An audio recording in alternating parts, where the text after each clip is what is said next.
course, also will be live on our Facebook page, our Akoma 87.9 FM, and our affiliate stations, of course, including Unia FM and TV. Akoma FM 87. Free Sabre Nundubebo, I'm going to be with you. Nuruddin Abaz, one of your regional communication director for the NDC. And of course, Shak Chebrobe, a member of the NPP communication team, and of course, a lecturer of Kumasi Tinka University. And an payment second statement a very, very, very disturbing to the new patriotic party. And of course, it's a very alarming statement. Petition against a regional chairman of the new patriotic party. And petition is addressed to the general secretary of the NPP.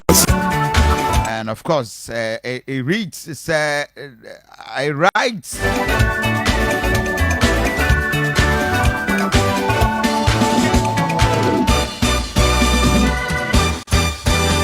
I write for and on behalf of 6 elected Ashanti Regional Executives of the new patriotic party to bring your attention to some disturbing issues relating to the performance of the Ashanti Regional Chairman of the party.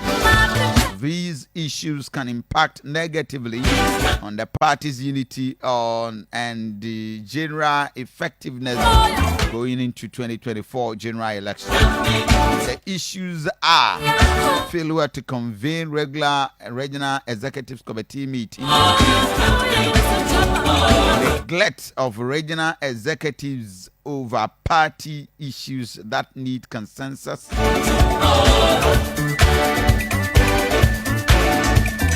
and other chains so also the unresolved divisions,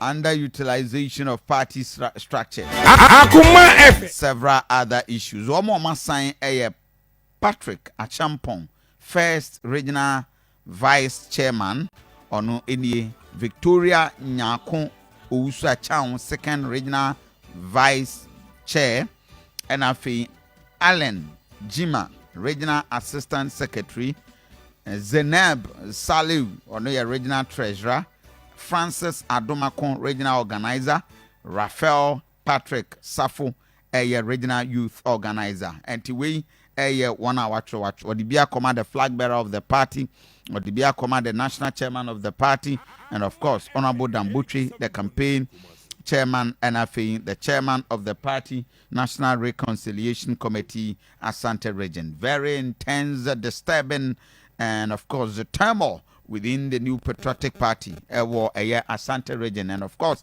a very, very, very dangerous issue for the party. Commander from Bunyana said, Enipa Mako Insia Ayato Aba Eyuomo Ewa NPP Amanyukunim Atrokrata Edi Akoma, the general secretary of the party, Akope Edi Akoma, the flag bearer, Akope Ama, the manager for the campaign team of the party, Akope Akoma, party na toto uroni apepiankoma akukudam ewomu se Chema wuntumi egu NPP amanyuku no enema akoma enum ena omde abone kwadu yedi kan ene se onye krado se obe free meeting ema party no asinkonya asi abrikutire de lotto ehu afapupuamu atwa bosom pra bosom akwasi botuma kosua ewo nsama hodo a ehia ewo party nim enenti eno de edi kan wabone kwadu se party no regional executives ayato aba edi eyi wo mo no wonfa wo mo nye hwe kyese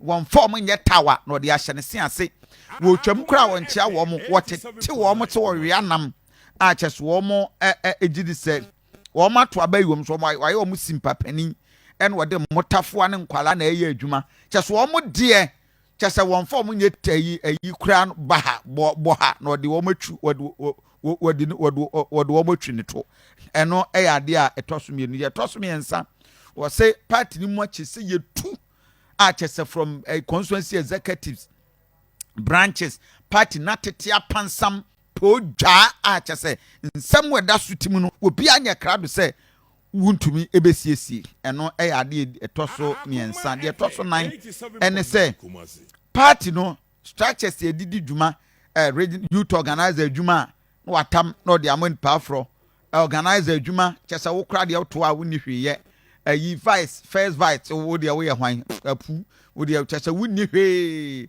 na party no wo noa no de bibia hye no botom se de nyantachi de obi hye no botom no chese wo bia hye no botom wotimi fra bra di koto nsuo bra me wo nko wo ene waduane so nam memfa nto so acha se wo ka obia kasa kire na nsagu nachi sa akwala bone a wakwa kodi agura no waba fie no wache na maame gu fufuo so cha se kwala ya ye mobbo cha se party mpanimfo ya mobbo en wo mgu nanim nti Patrick Achampon first regional vice chairman Nensasha Asiebi Victoria Nyako Usa Chan ono ye second regional vice chair Allen Jima ono nso ye assistant secretary ena Zeneb Saliu ono ye regional treasurer Francis Adomako regional organizer ono kwa de na no pema bone ne emamoti Rafael Safo Patrick ono nso ye regional youth organizer ntom se party ni mpanimfo ama meka de a ene afia bato no ombe du omtala tola enti ade na ehu ayehu pa yes omo de krata na kwa akoma general secretary and wo makwa akopia ma flag bearer Dr. Mahmoud Baumia omo de bi akoma regional national chair wo omo de bi akoma eye dambutwe na omo de bi akoma regional reconciliation committee a chese wo mo efrese ni menum ya wo ma antiensi NPP amanyuku mu asante mantem dia ene awie wo mu nkrobom party na gu atosium atisi adom yo mu wienye nuridin ma me nchao na me wia me ko nti jemso na me nko isha chebrubi asem we di ono anasem we di awusimu enyeye nsoro bo na enye o masem achechede de wuni hwe wo soro ye nuridin Isaac okay for you to start with me. Yes, me of course. We shall say free on no cry. Oto sampane ma Ishak na say you nya na nim na say Oh David. Oh no. I was so excited. Yeah. Very excited. Now we shall say how are you going? No cry me Ishak. We shall say cry. We dey can. Oh we can but we shall say I don't know yeah. But Sina is a very dangerous revelation. I am just serious. You are worried. Maybe I am not utie political shows no sir. And you tell okay when say o de control station be na nyum papa bi koswa. Now